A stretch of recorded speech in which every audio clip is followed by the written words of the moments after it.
to our Capital One career panel, where you'll have the opportunity to hear from our panelists today. My name's Rachel Keane. I'm the Chief Data Inspirer for the Data Inspiration Group, and I'll be moderating today's session.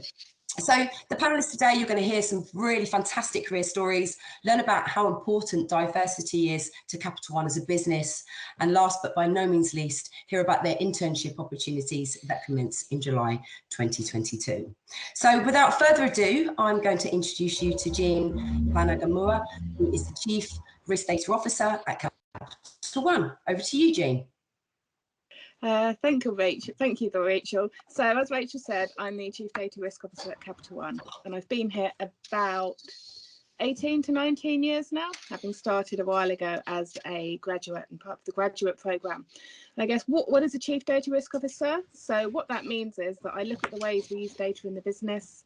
I understand which data is most important to us and the implications if that goes wrong.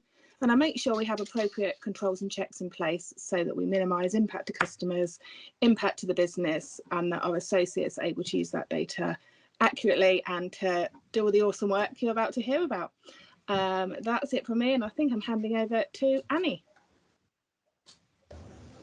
Thanks, Jean. Hi everyone, my name's Annie and I'm a data scientist here at Capital One, and I've been in the role for around 9 months now. So what I do in data science is I assess the risk of customers that are applying for cards with us. So we make predictions about our customers, and then based on those predictions, we have a lot of different models that we look at to make sure that we are doing the right things for our customers, essentially. So I came in through a slightly different route than what a traditional data scientist would, so I'm excited to talk to you about that later on in the session.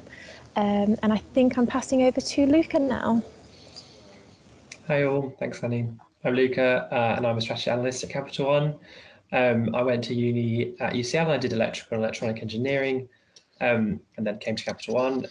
Strategy analyst at Capital One uses data to make decisions on all sorts of products or things we want to invest in and changes we want to make in the business. I specifically work in the engagement team, and this means just figuring out like the most interesting and competitive products that work best for our customers. I think I'm passing over to Shamit. Hi, I'm Shamit. Most people just call me Sham. I've been at Capital One for just over 2 years now. I work as a data analyst. So predominantly as part of my role, I work in the customer decisioning system. So whenever a customer goes onto our website and then fills in the details and then gets an accept, refer or decline, I'm the one that kind of helps do the coding behind that and make sure that we test it so that it works correctly. So that's me. I'll pass on to Sam. Yep, hi everyone. So my name's Sam. I lead all recruitment need across Capital One Data, amongst others. So that includes early careers, such as graduates and internships, and also our experienced hires as well.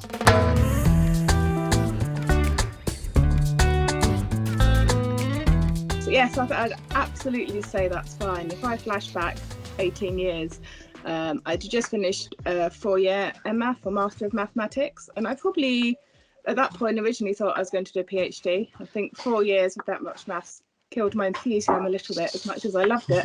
And I wanted to go into the business world and just do a bit more application of what I'd learned. And I had no idea in terms of career what that meant. So what I did was I tried to focus on what I knew, which was I loved the area that I went to university, which was Loughborough. So I wanted to stay there and do something in that area. I wanted to work for a decent company, and I wanted a role that sounded relatively exciting, or at least that I could vaguely link to my maths degree. And I did a bit of search. I came out of Capital One. It looked awesome. I went and looked around. The culture felt right for me, and I ended up working there. But I didn't know that at the beginning, and I think that's perfectly normal because I don't think anyone really knows what they want to do at that point. And that's perfectly fine, perfectly normal, and people shouldn't worry about that if they're in that situation. Go and have a look around companies, see what feels right, and see what resonates with you as an individual.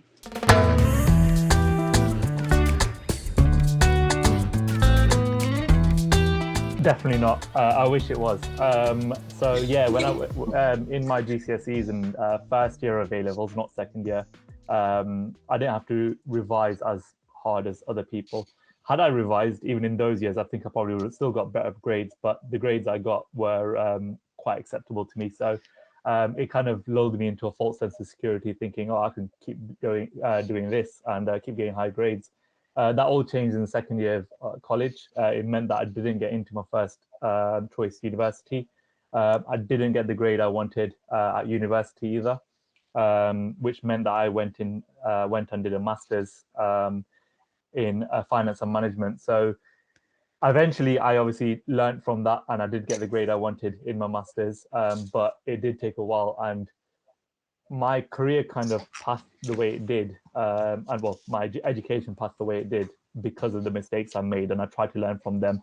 I probably wouldn't have done a master's had I got the grades I wanted after my first year of university. So it ended up being a good thing, I think, because I loved my master's year. I loved the qualification it gave me, but also the kind of social side of it, the university. I absolutely loved that year. So yeah, it ended up being a good thing in the end. But like I said, it was important that I learned from it.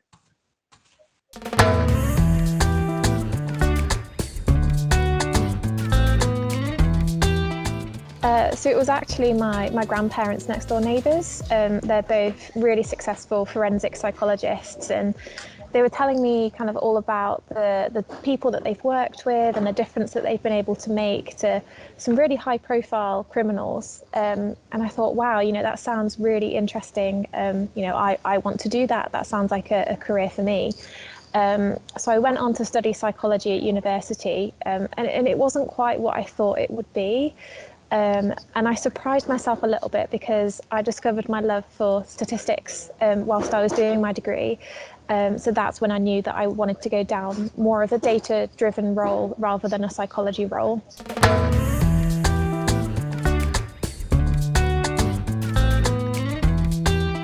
Yeah, so I at A-level did maths, further maths, and physics. I very much was kind of, I think, pushed by a lot of my teachers and sort of everyone around me that, if you're good at these subjects, you should kind of just do them at A-level, even though I really like I liked quite a lot of subjects. It is a bit annoying you have to pick just 3 A-levels. In the end, thankfully at uni, I got to pick some minors along with my degree. So even though I did a degree in engineering, I managed to do a little bit of history and economics and some other stuff. And looking back, I think potentially at A-level, I might have not just done lots of maths and physics and maybe put in one of the economics or history in there as well. And so, yeah, any advice on that is just kind of, you should always go for what you're good at, but also what you really enjoy. And I think even when selecting those university choices, so it's nice to select places where you can do other things and see if you like them as well.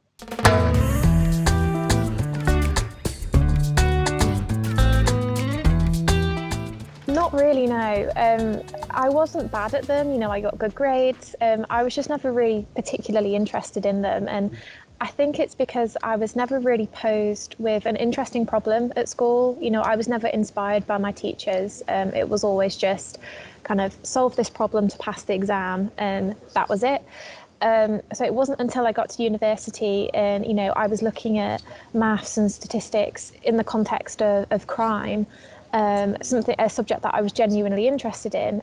That's when I realised that, numbers don't have to be boring. They can actually help you to solve some really interesting and fascinating problems.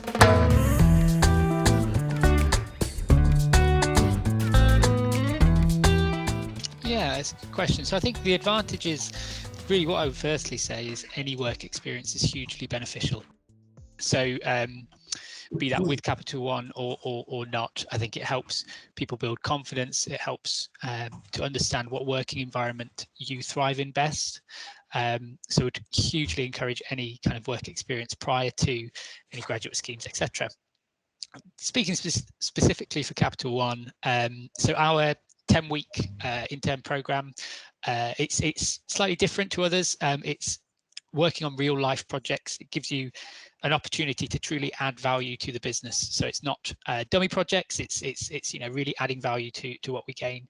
In terms of the skills that you asked, I think alongside everything else, the biggest thing for this role is actually delivering through others. So that ability to influence, that ability to deliver through others, to collaborate with the wider business is the biggest skill that you'd learn from the internship.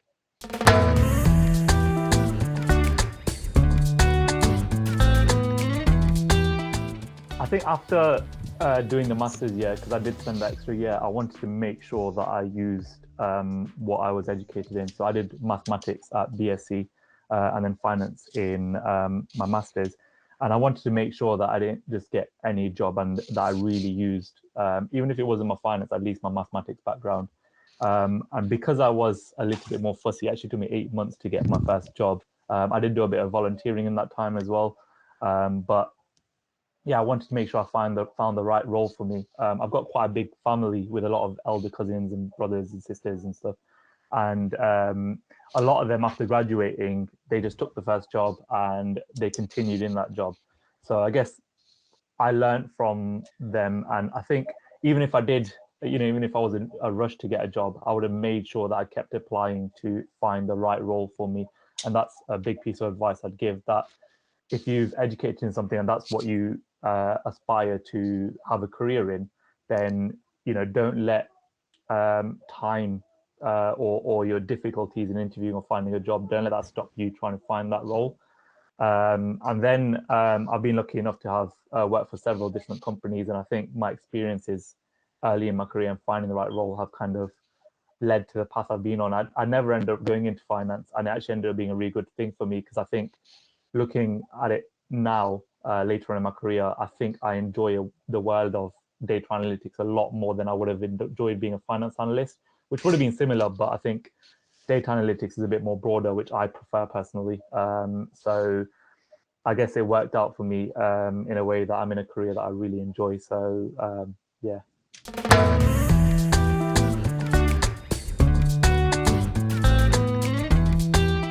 That's a great question, Rachel. And just have to say, diversity and inclusion is important everywhere, right? In the workplace, in society, just in how we interact in our daily lives. And I think the reason for this is, if you're in a workplace and you have a customer base, your customer base is society, which has a range of people, a range of backgrounds, a range of experiences in there. And you want the people designing the products for your customers to reflect society, because it enables you to understand and connect with your customer base. Plus, it means when you're in the room and you're solving that problem, you've got all the different viewpoints in there, you've got different ideas, you've got different approaches, because everyone's own internal bubble of how they view the world is built off their life experiences, their choices, their economic background, where they're born, where they're from, etc. It's built off their life experiences. And being able to talk to, connect with, debate, converse with people from other experiences and other backgrounds helps you get to a better outcome every single time. And being able to connect the dots between those pieces and be able to collaborate. And I think Sam mentioned this, being able to collaborate with everyone and listen and learn is massively important. And it builds a better workplace, which leads to better experiences for associates, for customers and everything. So it is just massively important. And for me, diversity, it's such a broad spectrum and goes across so many different vectors, that it's really important you have everyone in the room so that everyone can see someone in the organisation that they can connect to. They can see someone they can aspire to. I mean, you see loads in the news on role models and people being inspired by people. They think, oh, that person's like me. I can achieve that. I can do that. It's the same in the workplace. It's the same in society. It's the same in lots of different industries. And that's why we try to have that range of experiences and range of candidates and range of associates at Capital One, because it's just better for everybody.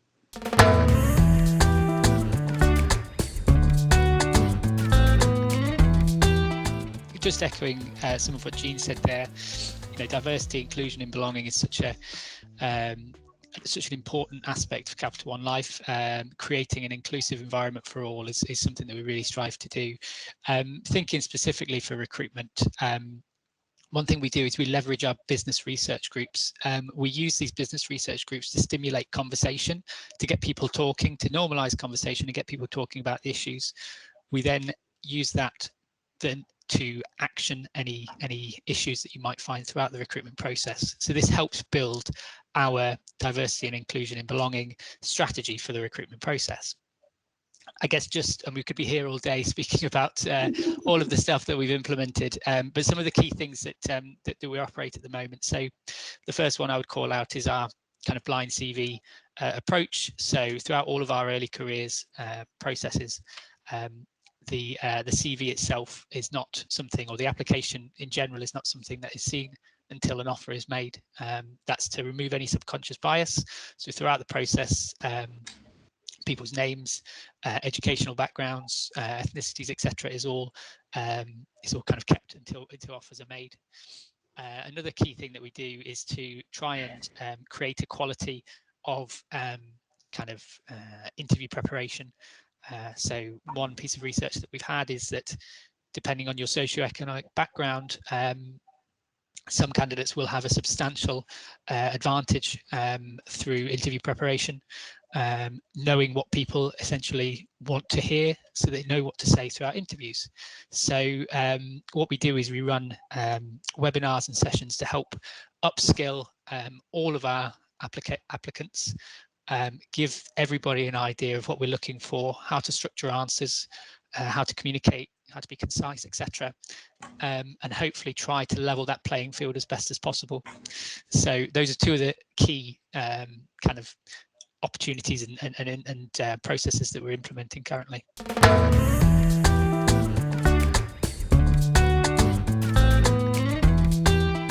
Yeah, it was quite a leap, you're right.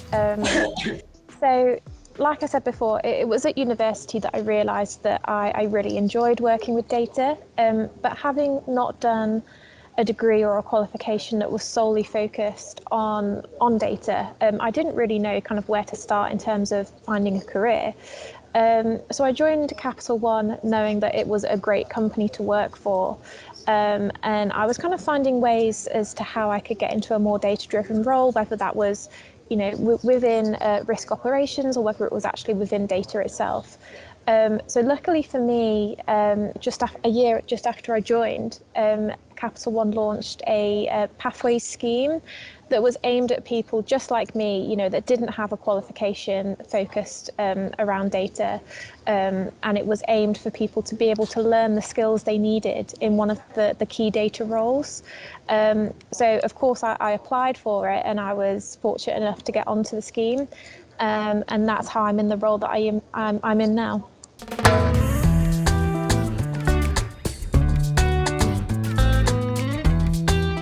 Yeah, so I was lucky enough to go to the London office where there was free pizza, and basically go to one of the case study events where we basically got to go through a case study, and they would tell us exactly kind of what the key things they're looking for, and I'd really recommend anyone to go to these. And following on from that, I went to an interview in London, and then another few interviews in Nottingham, all on the same day. But we did another business case study, a really interesting product interview, and kind of the group, the kind of group interviews, and that these were really, it was a really nice way to be able to see all the offices and see all the people and kind of get a feel of the company culture and see if it's a good fit for me as well.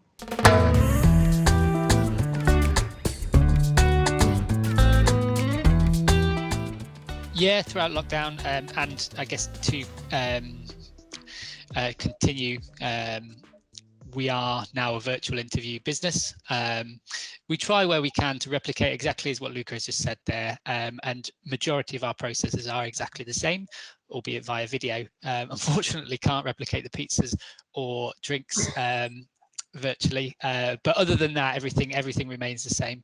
It does give both parties an opportunity to be really flexible. People can interview from wherever. So we found that it's worked really well. The feedback has been really positive. There are, of course, now that it's allowed, there are, of course, face-to-face catch-ups with our graduate and internship population that hopefully help create that social environment that Luca maybe was referencing there as well. But in terms of the core interviews, we are now fully virtual. And even on the I've been on some of these where before interviews we'll pop in on a Zoom with some of the grads, and we try to we just have a few half an hour with them and just kind of go through what we do and give them a bit of more context on Capital One.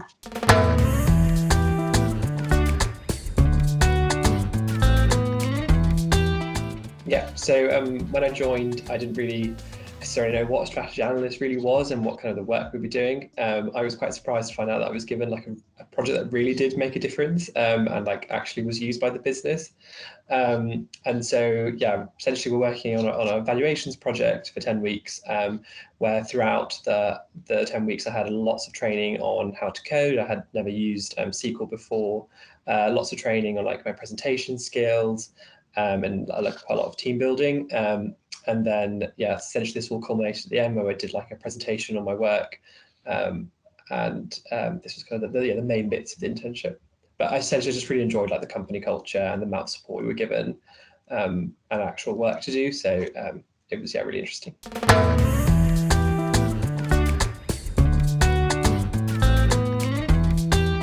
Yeah, of course. So as I said, and as discussed before, all of our candidates throughout each step of the process receive some in-depth feedback and preparation in terms of what we're looking for, what to expect, etc. I think probably the biggest piece of advice that I would have is to be yourself. Don't try to mold yourself to what you think the company is looking for. Be yourself, and if it's not the right role or if it's not the right business, that's absolutely fine, and that's the right move for you at that moment.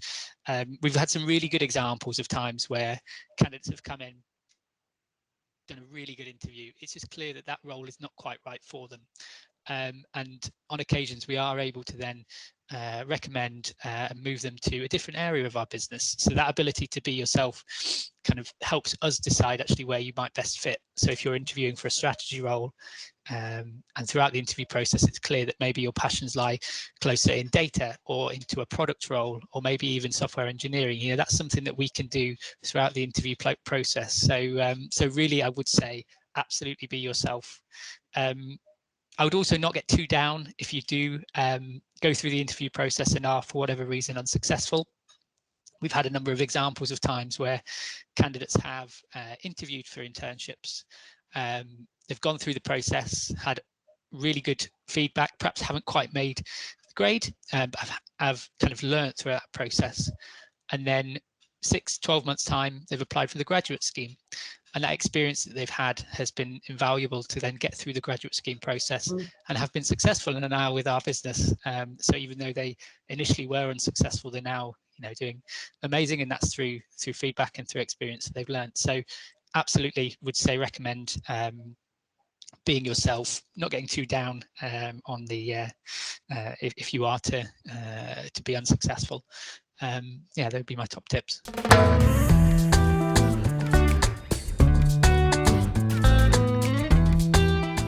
Oh, that's a great question, Rachel. And I know that we've spoken about this, and I think so. I do a variety of interviews at Capital One. One of them is case study, where you work for a business problem.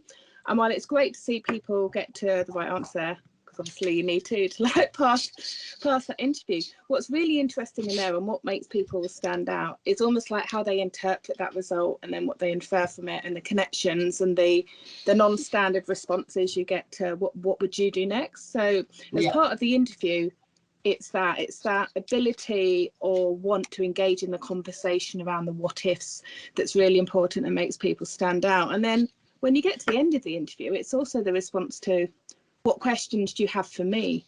Because, you know, there's the standard ones that are perfectly valid and fine, like what do you most enjoy about the company? You know, why have you stayed so long? I get that one a fair bit. But there's also the ones where someone's like, oh, I read this article on this. What are your thoughts on it? Or do you think it's going to disrupt the way you do business? Or do you think robots are going to take over the world? I think was one that I had that ended on this really tangential conversation on that. But that's kind of what makes people stand out, just that different ways that minds work, the connectivity, the collaboration, the conversation, and the curiosity. That's when you can like remember people. I mean, I've got people that worked for me for 5-6 years. I interviewed 5-6 years ago. I'm like, do you remember that question you asked me when I did this? And they're like, yeah. And everyone else is like, what was it? That those things stick in your memory, and they're great stories. And the other thing I'd say is I would double down on what Sam says about be yourself. Just be yourself in an interview. You've no idea really what we're looking for or what you're looking for maybe. And again, the interview is a two-way process. It's for you to interview us as much as it is for us to interview you. And in fact, find that right role, find that right outcome, and find the right career path. And I think, Sam, you mentioned we've had like people who applied for internships that weren't necessarily successful that came as graduates. We've also had people that have applied for graduates, done really well and come so close, but then gone away, got another year's experience and come back and are absolutely flying now. Different things are right for different people at different points in their lives, and that changes. And it's about finding what's right for you at any one time. And you do that by having the conversation, being you. So yeah, be yourself, ask questions, and, you know, connect the dots would be what I'd say to people.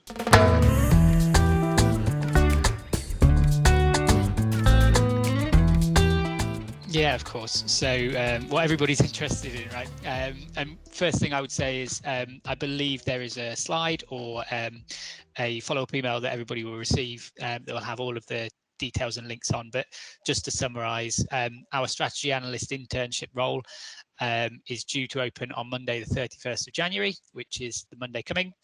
And we expect applications to close on Friday, the 25th of February. Now, my advice there is that sometimes that closing date can be moved forward, particularly if we have a wave of applications. So I would say apply sooner rather than later, just so that you don't miss out. In terms of our interview process, initially you'll have some online testing that we would ask for you to do. There would then be some video interviews and case study interviews that we would go through. As discussed earlier, you would get some in-depth feedback and preparation from myself, so you'd know what to expect at each stage. The process is likely to start kind of early February, with the first assessment centre likely to run late February, maybe early March. The link to our careers website is on the follow-up email that you will receive. And the actual internship itself, so it's a 10-week program, so it will start on the 27th of June and have an end date of the 2nd of September. It's not just internships. We have graduate schemes in strategy, software engineering, product management. We also do have roles in data analysts, data scientists, and others, where we do accept and encourage recent graduates to apply to our organisation through those processes as well. So I'd really encourage people to visit the careers website and have a look at our vacancies. I'm sure there's something that is suited for everybody. On the slide deck, I have also included a dedicated early careers webpage that has information around all of our graduate schemes and internships. It also has some really great hints and tips for both ours and other business processes that would help you hopefully get through a successful recruitment process.